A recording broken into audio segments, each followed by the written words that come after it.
Stu Winters had seen plenty of strange things in his life. Storms rolling in too fast, leaving wreckage in their wake, shadows moving where nothing should be, the occasional scream in the night that wasn't quite human.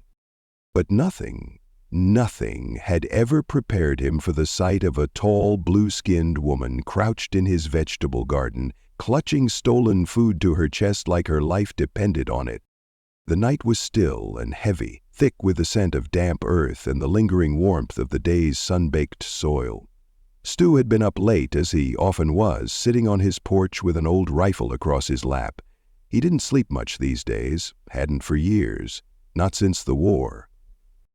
That war. He took another sip of bitter coffee, listening to the distant hum of insects, the occasional rustle of dry leaves. Then he saw the movement. His body tensed.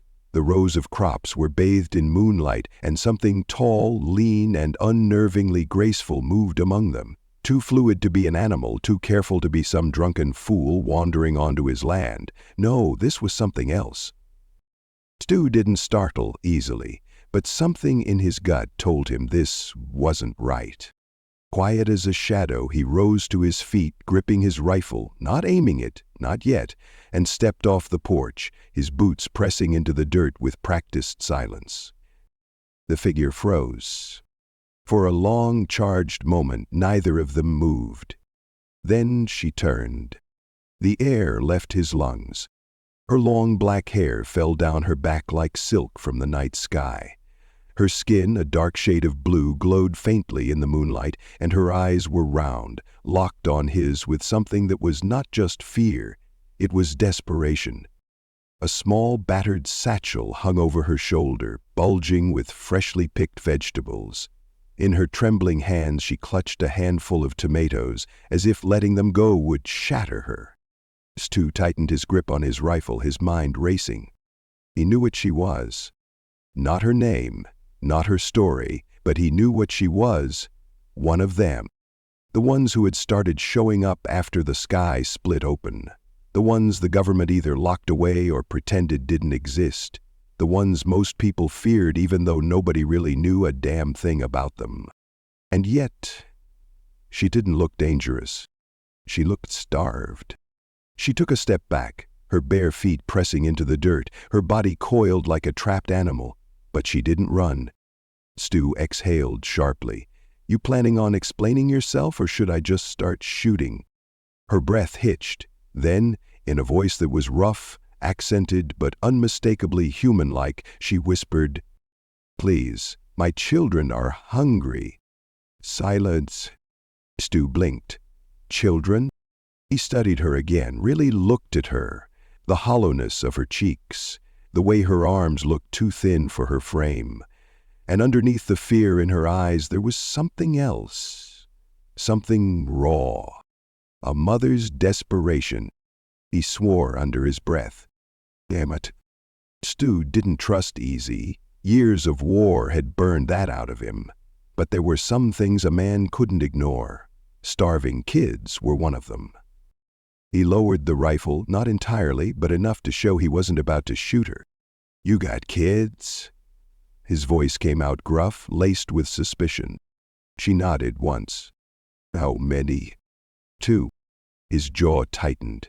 He should have told her to get lost, should have told her he wasn't running a charity. But then, from somewhere in the darkness behind her, a tiny voice broke the silence.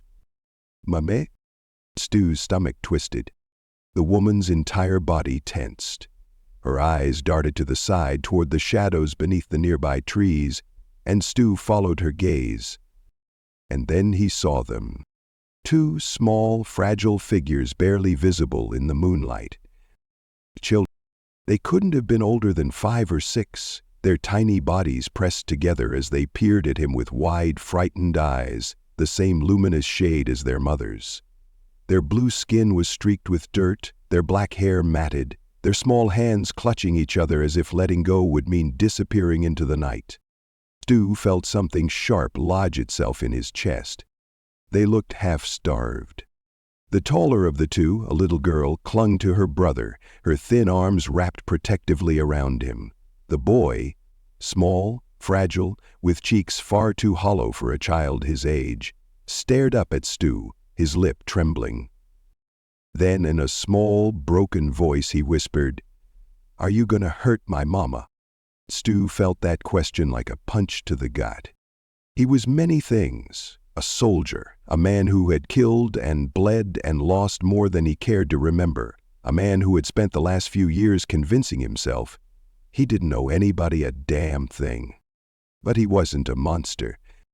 The mother, the woman, swallowed hard, shifting as if ready to throw herself between him and the kids. But Stu just sighed. "Hell," he muttered. Then louder, "No, kid, ain't gonna hurt her." The little boy didn't move, just blinked up at him, wide-eyed and unsure. Then, after a long moment, he did something that damn near shattered Stu's heart. He reached into his mother's satchel, the stolen satchel full of vegetables she had risked herself to take, and pulled out a single bruised tomato. Then, hands shaking, he held it out to Stu, a peace offering, a child's attempt to repay a kindness that hadn't even been given yet. Stu had to look away for a second, had to swallow down something sharp and painful in his throat. Damn it all. He exhaled slowly, rubbed a hand down his face, and made a decision he already knew he'd regret. "All right," he muttered. "Come inside." The mother stiffened. The children didn't move. Stu lifted a brow. "You deaf? I said come inside. You're not going to make those kids sleep in the dirt."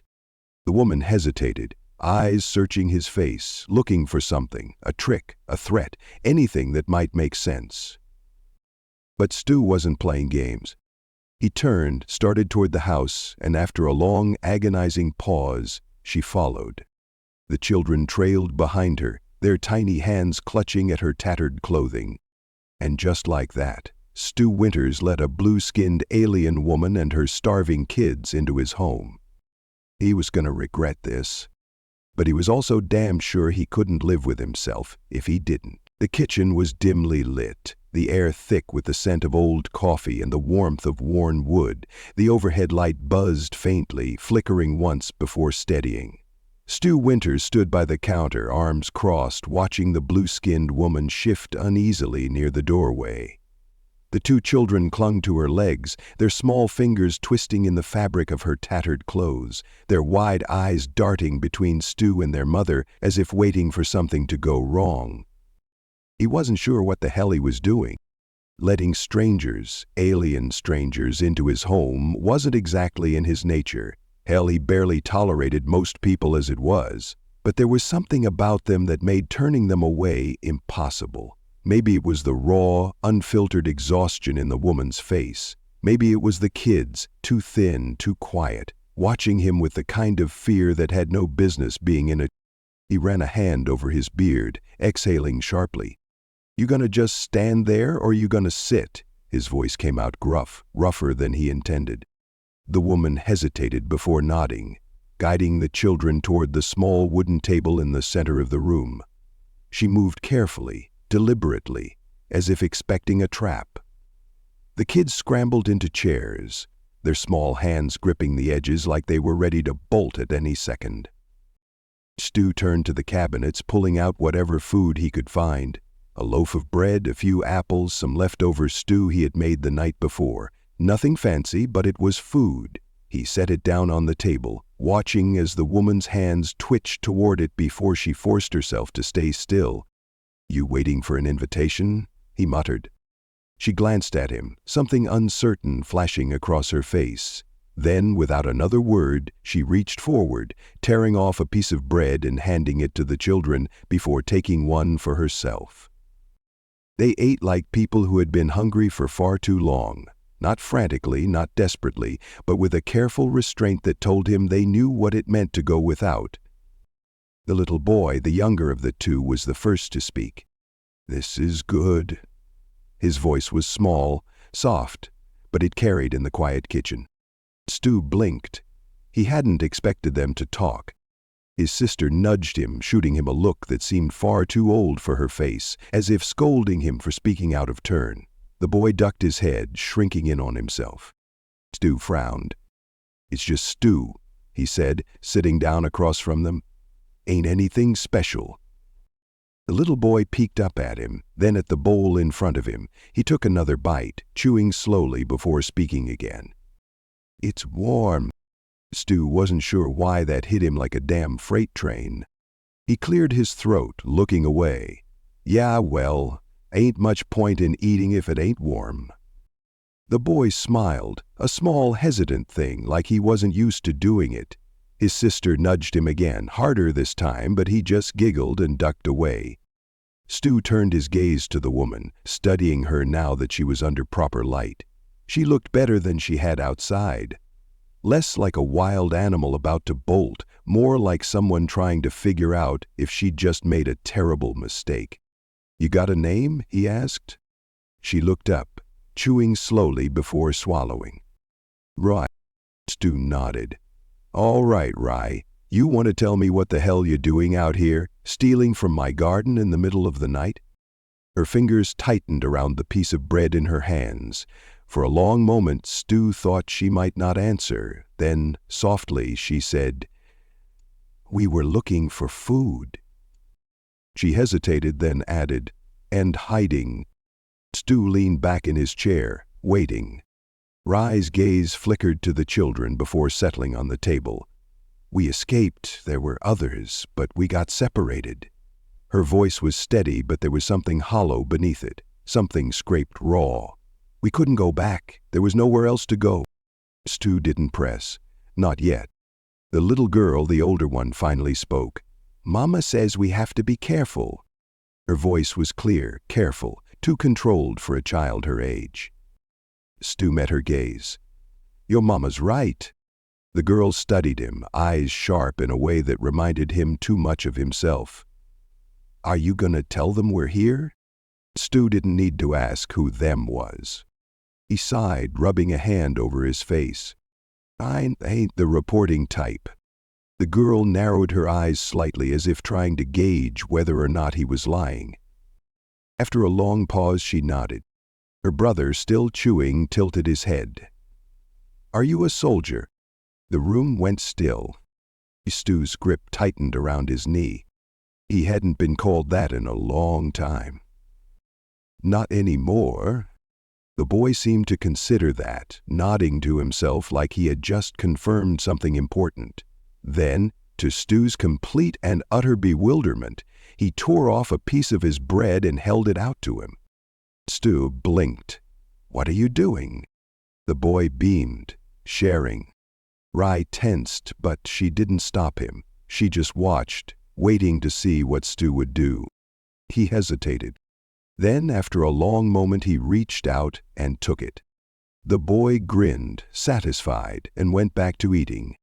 Stu sat there, chewing on the small piece of bread, staring at the two kids, one watching him with quiet suspicion, the other happily eating as if they hadn't just wandered into a stranger's home. He was in deep, and somehow he already knew there wasn't a damn thing he could do about it. He exhaled through his nose and pushed back his chair. "Come on!" Rye stiffened. "Where?" Stu jerked his head toward the hallway. "You and the kids can't sleep at the table, can you? Got a spare room? It ain't much, but it's got blankets and a door that locks." The children perked up at the word blankets. The little boy tilted his head. "Do they smell good?" Stu blinked. "What?" The boy leaned forward, eyes wide.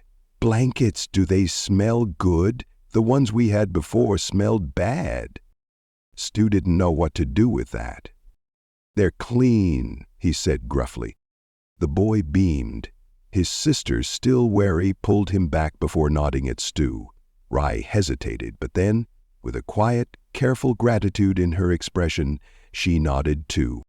Stu led them down the hallway, stopping by the spare room. It was small, simple. A bed, an old dresser, a lamp that flickered when the wind hit the power lines wrong. Nothing special. But when Rye stepped inside, she let out a breath, her shoulders dropping as if a weight had been lifted. The children climbed onto the bed immediately, curling into the blankets like it was the best thing they'd ever felt. Stu lingered in the doorway. "It locks from the inside," he said. Rye met his gaze. Something passed between them, an understanding silent but clear. "Thank you," she murmured. Stu grunted. "Get some sleep." Then he turned, leaving them alone. As he walked back to the kitchen, he shook his head at himself. The farmhouse was quiet in the early morning, the kind of quiet that came before the world had fully woken up. Outside, the wind whispered through the fields, rustling the stalks of crops still wet with dawn's lingering mist. The scent of damp earth mixed with the faint aroma of old coffee and worn wood inside the kitchen. Stu Winters stood by the stove, watching as the dark liquid dripped into his mug, filling the space with its familiar, bitter scent. It should have been a morning like any other, but it wasn't. There were strangers in his house. Stu wasn't a man used to company. He had spent years with only the hum of the radio and the occasional storm to break the silence of his home. He liked it that way. It meant no trouble, no unexpected messes, no attachments. But now, there were 3 extra bodies under his roof, 3 people who had been starving enough to steal from his fields, who had nowhere else to go. And for some reason, he had let them stay.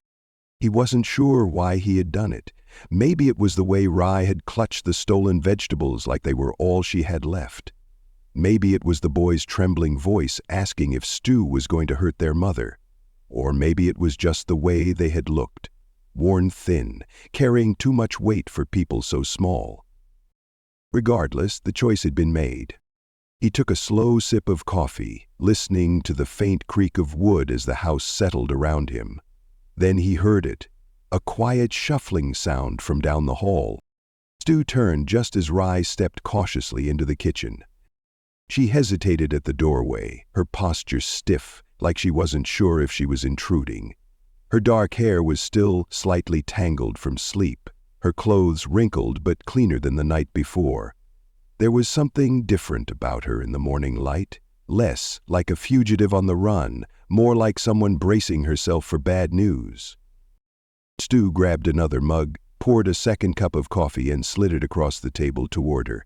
"Coffee's hot." She looked at it warily before stepping closer. Her fingers wrapped around the cup, holding it just close enough to let the warmth seep into her skin. "You drink this every morning?" she asked, voice rough with sleep. "Every damn day." She took a small sip, then immediately grimaced, setting it down with a look of betrayal. "That is terrible." Stu smirked. "Then don't drink it." She didn't. But she didn't let go of the cup either. It was warmth, and maybe that was enough. Soft footsteps echoed from the hallway, lighter than Rye's.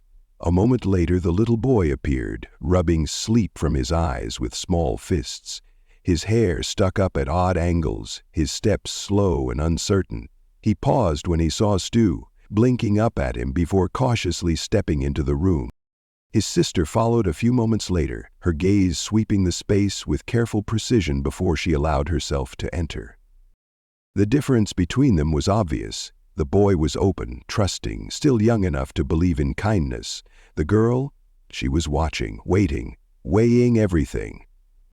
The boy climbed onto one of the chairs, resting his chin on the table. "You sleep all right?" Stu asked. The boy nodded. "The blankets smelled nice." Stu lifted a brow. "Told you they were clean." The boy hummed in approval. His sister remained standing for a moment before finally sitting beside him, though she made sure to keep distance between herself and Stu.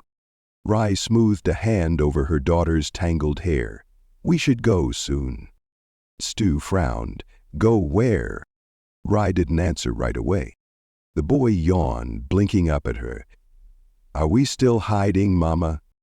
Stu saw the way Rye's fingers tensed slightly, the way her expression barely shifted, but something behind her eyes flickered. She smoothed the boy's hair back. "For now." The girl, silent until now, finally spoke. "Are you hiding too?" The question caught Stu off guard. He looked at her, at the quiet, sharp intelligence in her gaze, and felt something settle deep in his chest. "No," he said finally, "I ain't hiding. She tilted her head slightly. Then why do you live here alone? Stu exhaled slowly, running a hand over his beard. That was a question he didn't much feel like answering. Instead, he turned to the stove. You kids eat eggs? The boy perked up. What's eggs? Stu blinked. You ain't never had eggs before? The boy shook his head. His sister hesitated, then did the same. Stu looked at Rye, who lowered her eyes. Food was limited.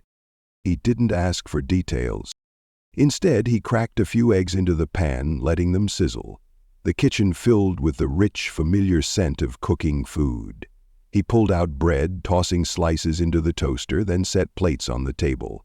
When the eggs were done, he piled them onto the plates, sliding one in front of each kid before handing a third to Rye. The boy stared at his plate in wonder. Eat, Stu said. The boy picked up his fork, then hesitated. Are you sure? Stu frowned. Why wouldn't I be? The boy blinked, looking between Stu and Rye as if waiting for permission.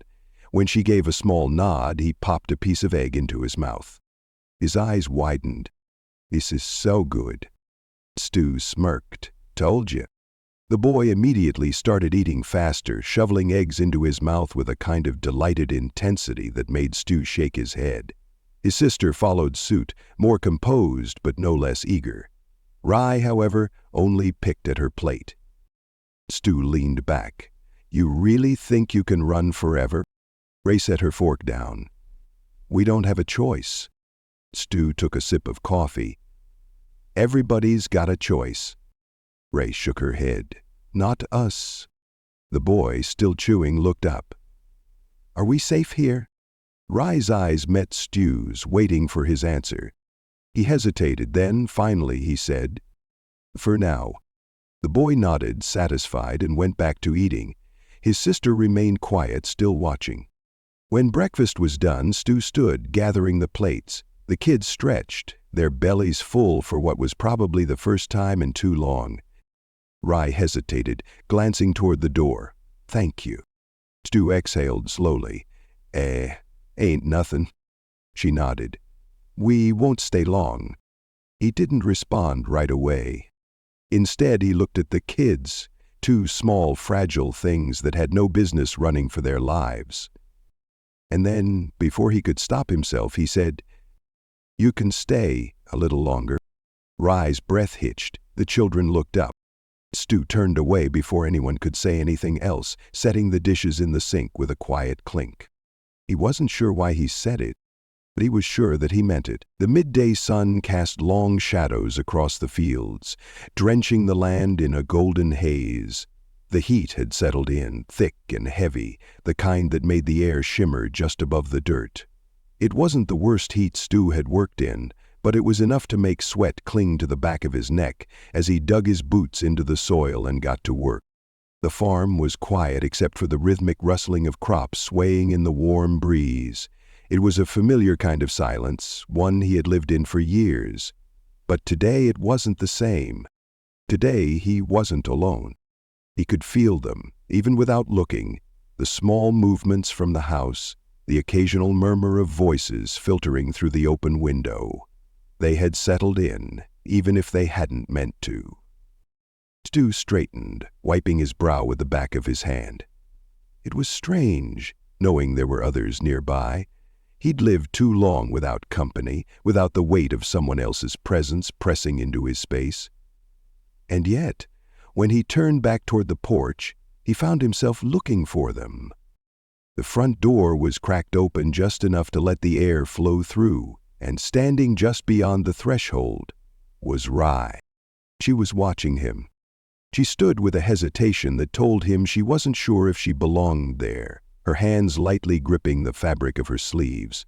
The midday light softened the hard angles of her face, making her look less like a fugitive and more like someone caught between decisions. Then, slowly, she stepped forward. Stu said nothing as she made her way toward him, her steps careful against the dirt. When she was close enough, she stopped, letting her gaze drift across the fields, before settling on him.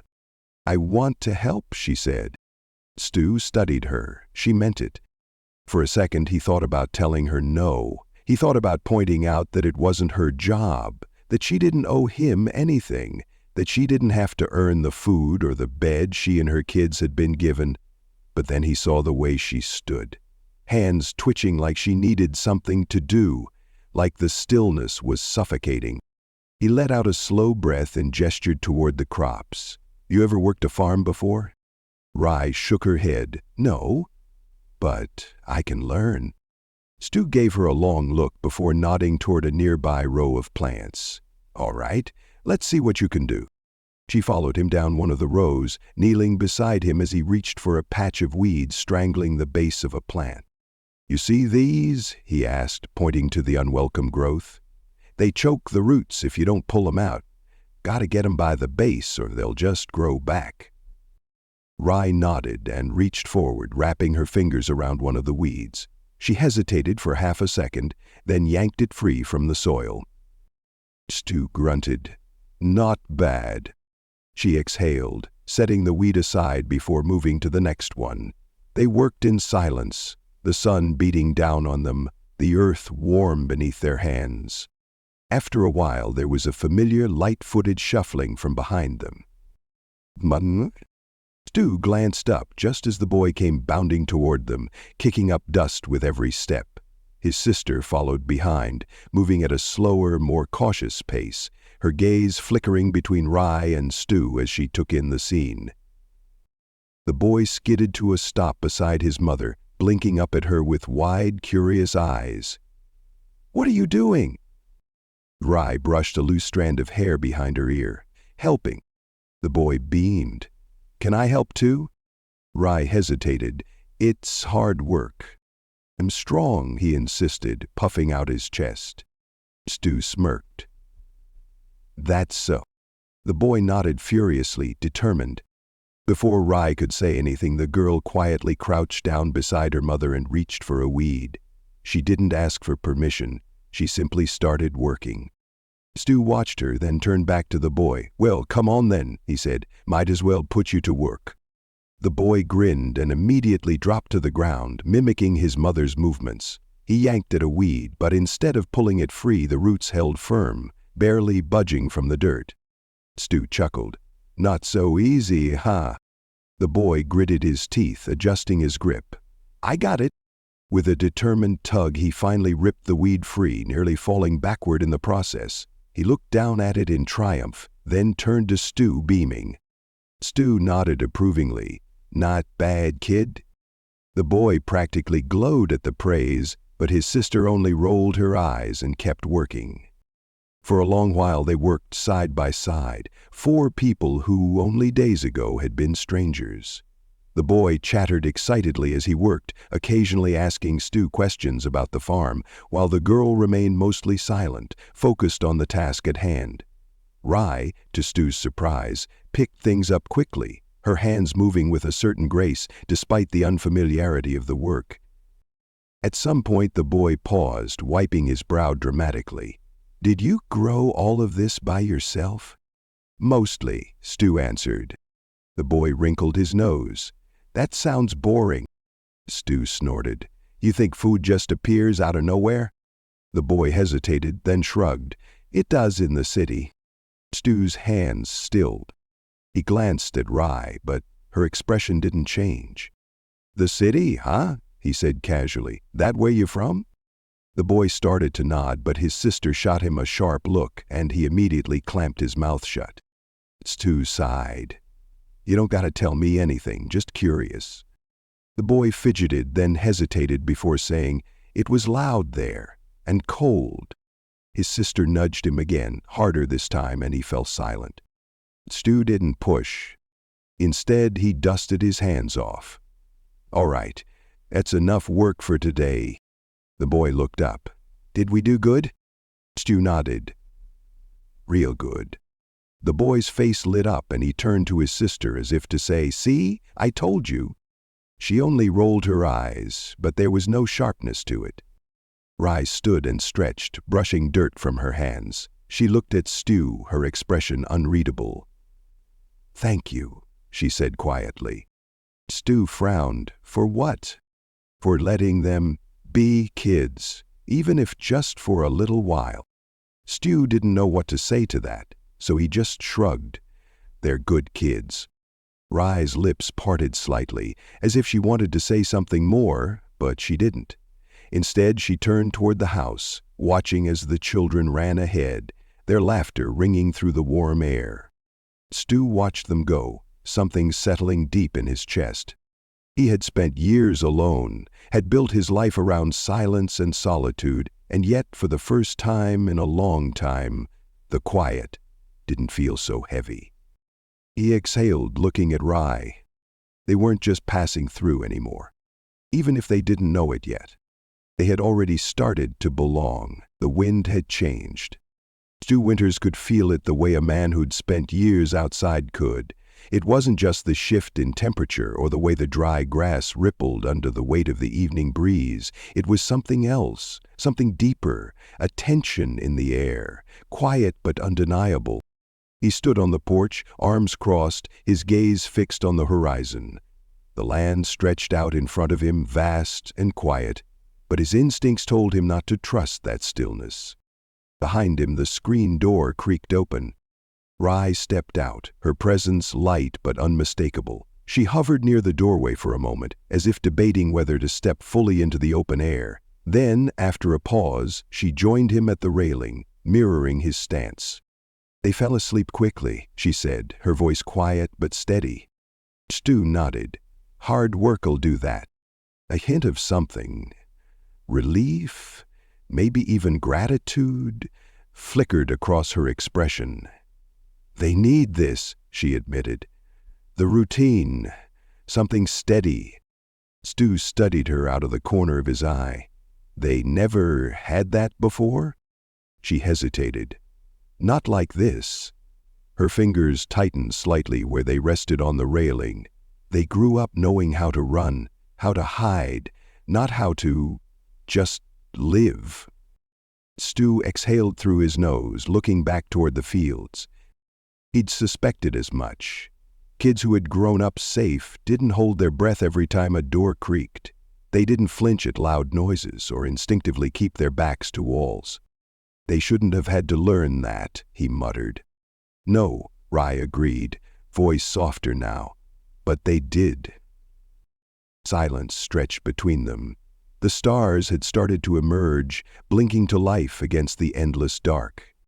Then finally Stu said, You keep saying you were hiding. He turned his head slightly toward her. Hiding from what? Rye inhaled, steady but slow. For a moment he thought she might not answer. Then, people who don't believe we should exist. There was no emotion in her voice, but that only made the words heavier. Stu frowned. You mean the government?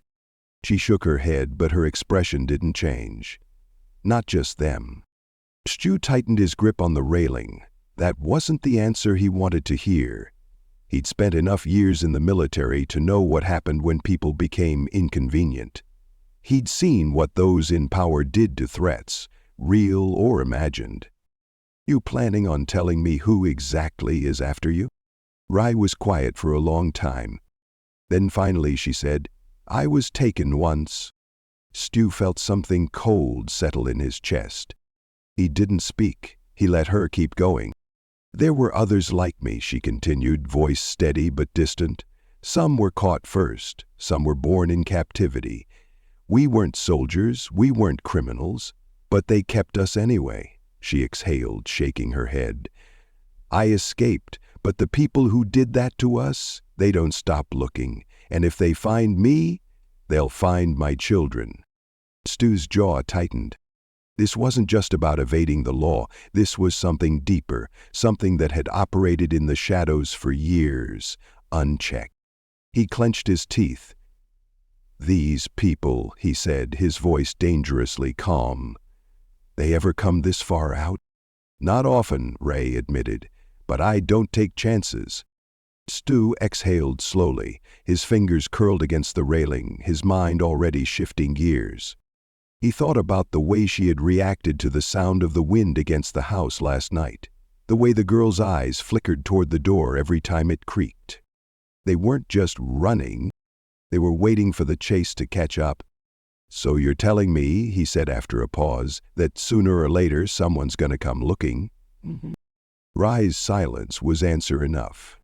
Stu stared out at the fields, the weight of her words pressing into him. His land had always been a place of solitude, a barrier between himself and the rest of the world. But that wasn't what it was anymore. It was a hiding place. And hiding places never lasted forever.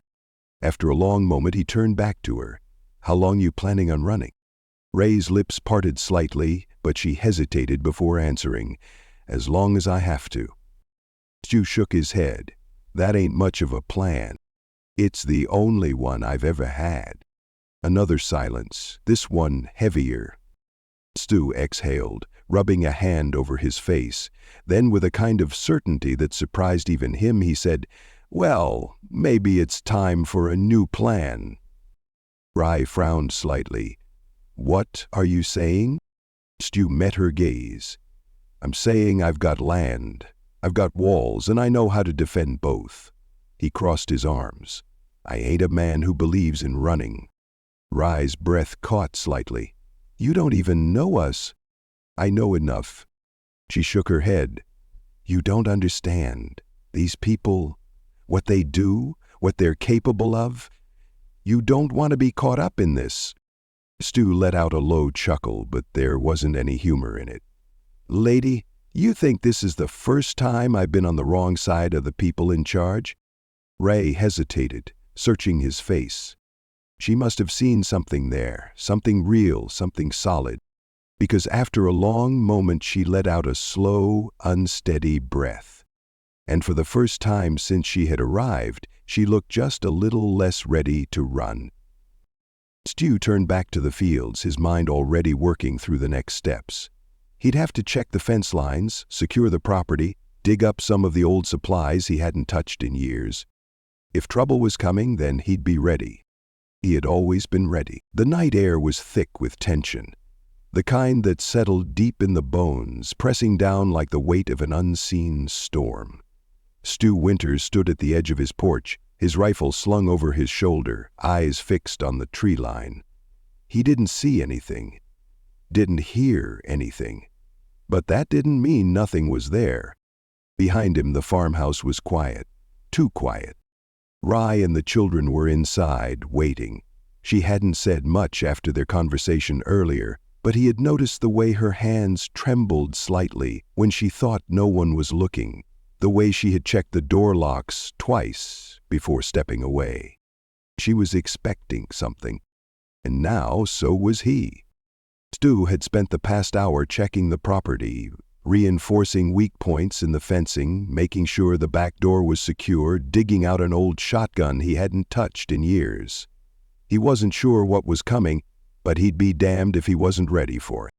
The wind shifted, rustling the crops, and in the distance something moved. A sound. Low, almost imperceptible, not an animal, not the wind. Something deliberate. Stu tensed, fingers tightening around his rifle.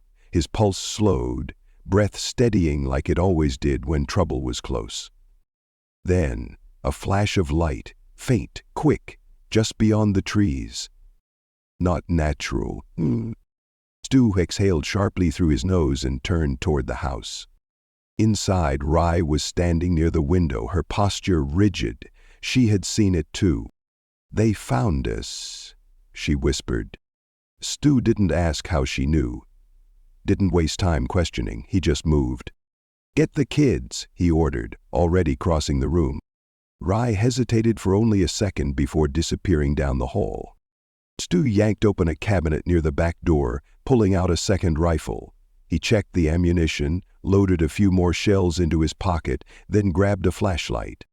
A quiet voice broke through the tense silence. "Are we leaving?" Stu turned. The little boy stood at the edge of the hallway, barefoot, clutching the fabric of his oversized shirt. His sister was behind him, gripping his hand tightly. Her eyes flickered toward the gun in Stu's hands. Rye appeared, her voice low but firm. "No, we stay." Stu met her gaze, reading the silent question there. Are you sure? He nodded once. Rye exhaled, then knelt beside her children, smoothing her hands over their shoulders. Stay close to me, she murmured. Do exactly as I say. The girl nodded, her face carefully neutral. The boy swallowed hard, but didn't speak. Stu moved back to the window, scanning the darkness. Nothing yet. But it was only a matter of time. He turned back to Rye.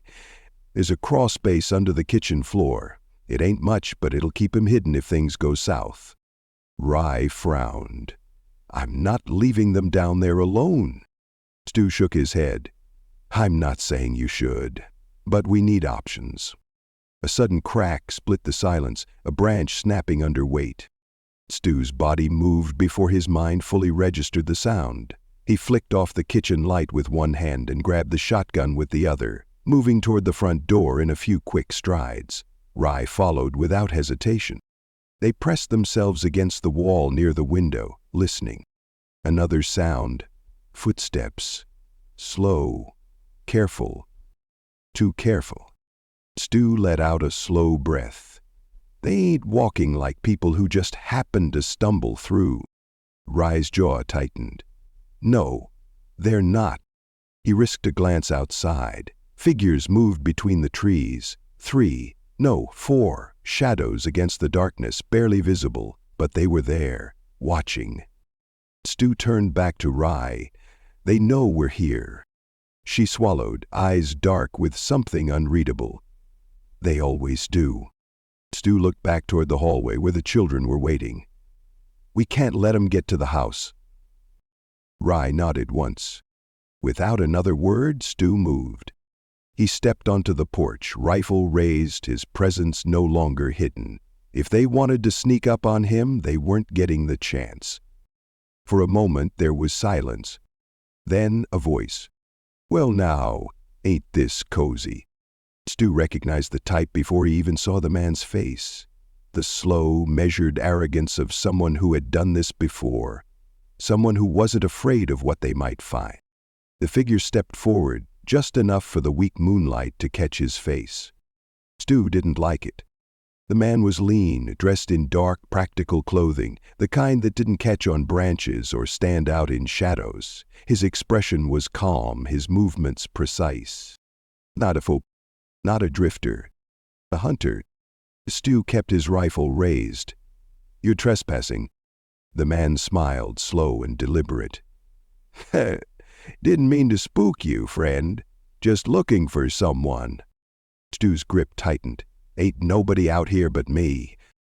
The man tilted his head slightly. That's so. Another figure stepped forward. Then another. The air shifted, tension thick enough to choke on. Stu could feel it coming, the moment when words would stop mattering. Inside the house, Rye was watching, waiting, ready. Stu didn't take his eyes off the man.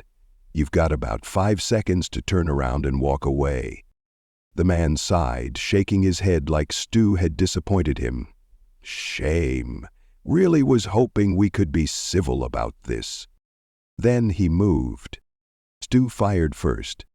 The blast ripped through the night, sending the figures scattering. A bullet struck the dirt near Stu's feet, and he dove behind the porch railing, heart pounding. The air filled with the sharp crack of gunfire, the smell of smoke and metal burning in his nose. Inside, the children cried out.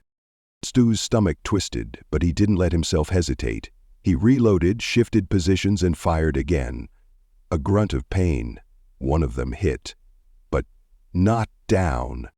A shadow moved near the side of the house. Stu cursed under his breath. They were trying to flank. He turned just as Rye stepped into the doorway, a knife in her hand. Her expression was calm. Too calm for someone who hadn't done this before. Stu narrowed his eyes. She had. He didn't have time to question it. Back door, he muttered. Ray nodded and disappeared inside. Stu took another shot, forcing the attackers back, buying her time. Seconds stretched, heavy and slow. Then a scream, sharp, sudden, not from inside, From outside, Stu turned, just in time to see Rye standing over one of the men, blood dripping from the blade in her hand. She didn't hesitate, didn't falter, just turned to the next one. The remaining figures hesitated now, their confidence shaken. Good. Stu didn't give them the chance to recover. Another shot, another body down, the others ran. And just like that, it was over. The air was still thick with the scent of gunpowder. The crops whispered in the wind, swaying under the weight of what had just happened. Stu turned to Rye. Her chest rose and fell in steady breaths. Blood smeared her hands. Her eyes met his. No words were spoken. None were needed. Inside the house, the children were safe. Stu exhaled, rolling his shoulders. Then he glanced at the bodies on the ground. This ain't over. Ray wiped the blade against her sleeve. No, she agreed, it's not. But for now, they had won. The bodies had been buried before sunrise. Stu hadn't wanted to leave them on his land, but moving them any farther would have meant taking unnecessary risks. Instead, he and Rye had worked in silence, shoveling dirt until their arms burned. By the time the last mound was covered, the first streaks of daylight had begun creeping over the horizon, painting the land in shades of gold and gray. Now the world was still again. Stu sat on the porch, rolling a cigarette between his fingers but not lighting it. The air smelled of damp soil and fading gunpowder. His muscles ached, but it was the kind of ache he was used to, the kind that came after a long fight, when everything was over and the only thing left to do was figure out what came next. Behind him, the door creaked open. Ray stepped outside, her steps slow, careful. The knife she had used last night was gone, but the tension in her shoulders hadn't faded. She was still on edge, still waiting for something else to go wrong. Stu couldn't blame her. "They'll send more," she said finally, breaking the silence. Stu nodded, eyes still on the horizon. "Yeah." She exhaled, shifting her weight. "We should leave." He turned at that, watching her carefully. "You think running's still an option?" Rye hesitated, her gaze flickering toward the fields.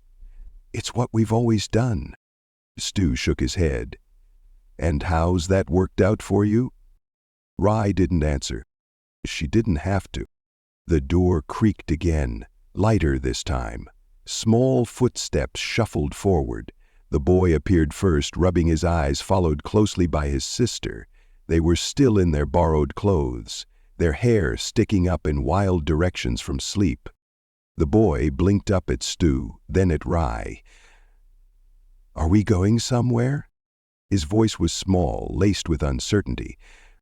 Rye hesitated, but Stu spoke first. "No," he said, "we're staying." The girl frowned, looking between them. "But the bad men, they're gone," Stu said simply. The boy's eyes widened slightly. "For how long?" Stu met his gaze, steady and unwavering. "As long as we make it." A long silence stretched between them. Rye was still watching him, still trying to figure out why he was making this choice, why he wasn't telling them to leave. But Stu wasn't a man who said things twice. The kids seemed to understand that before their mother did. The boy stepped closer, his bare feet silent against the porch. Then, without a word, he sat down next to Stu. A moment later, his sister followed. Rye exhaled softly, lowering herself onto the railing.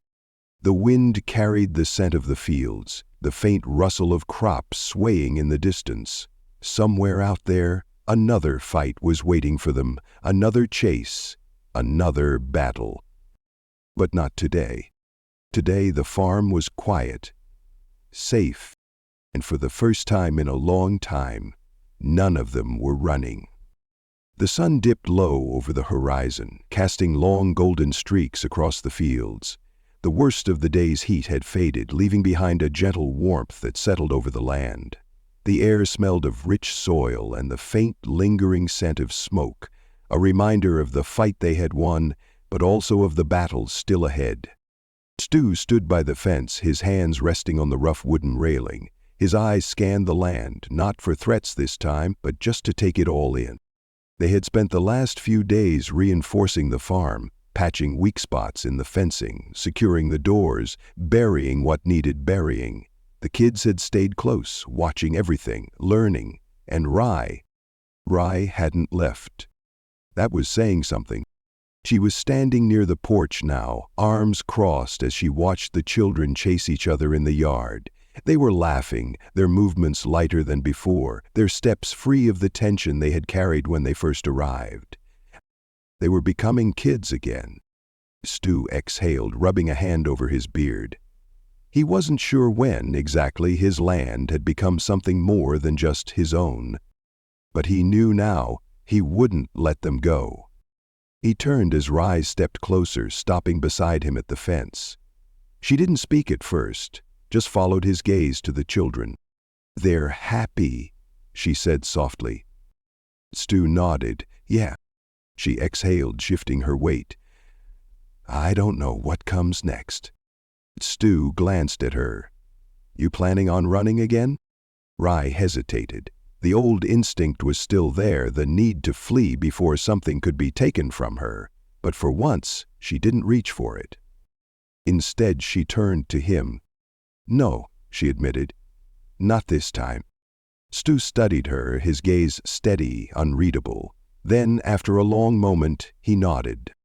"Good." Silence stretched between them, but it wasn't uncomfortable. It was something else. A quiet understanding. Ray's fingers brushed the railing, close to his but not quite touching. Stu wasn't a man who hesitated when he knew what needed to be done. He had spent too many years making hard choices, living with consequences, learning that the world didn't always give second chances. But this was something he wasn't willing to let slip away. So this time he didn't hesitate. Stu turned, reaching out slowly, deliberately. His callous fingers brushed against her wrist first, testing, waiting. Rye didn't pull away. Instead, she looked up at him, something shifting in her expression, a guarded kind of softness, a trust that had taken time to build. Stu stepped closer, just enough to erase the space between them. His fingers curled under her chin, tilting her face up. He could feel the warmth of her breath, the hesitation in the way she lingered. But she didn't stop him. So he kissed her. It was not a desperate kiss, not rushed or frantic. It was slow, deep, something that spoke of promises rather than urgency. Rye exhaled softly against his lips, her fingers gripping the fabric of his shirt, holding on as if anchoring herself in something real. And Stu let her. When they finally pulled apart, neither of them spoke. They didn't need to. The decision had already been made. A small giggle broke the moment, the children peeking around the corner of the porch, whispering and snickering like they had just caught something forbidden. Stu let out a low chuckle, shaking his head. "You two always spy on people?" The boy grinned. "Only when it's interesting."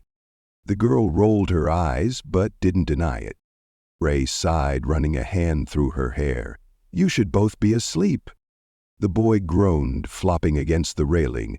"But we're not tired." Stu smirked. "Sounds like a lie." The girl crossed her arms. "We saw you kiss." Stu raised a brow, and the boy made a face. "It was weird." Stu chuckled. "Life's weird, kid. Get used to it." The boy grumbled something under his breath, but his sister just gave a knowing smirk before pulling him inside. Stu turned back to Rye, catching the way she was fighting a smile. "What?" he asked. She shook her head, glancing back toward the house. "They feel safe here." Stu nodded, looking back out at the land. "They are." A pause. Then, "So are you." Rye inhaled, her fingers brushing against his again. This time, she didn't pull away. The wind carried the scent of earth and home as the stars began to scatter across the sky. They weren't running anymore. They were exactly where they were supposed to be,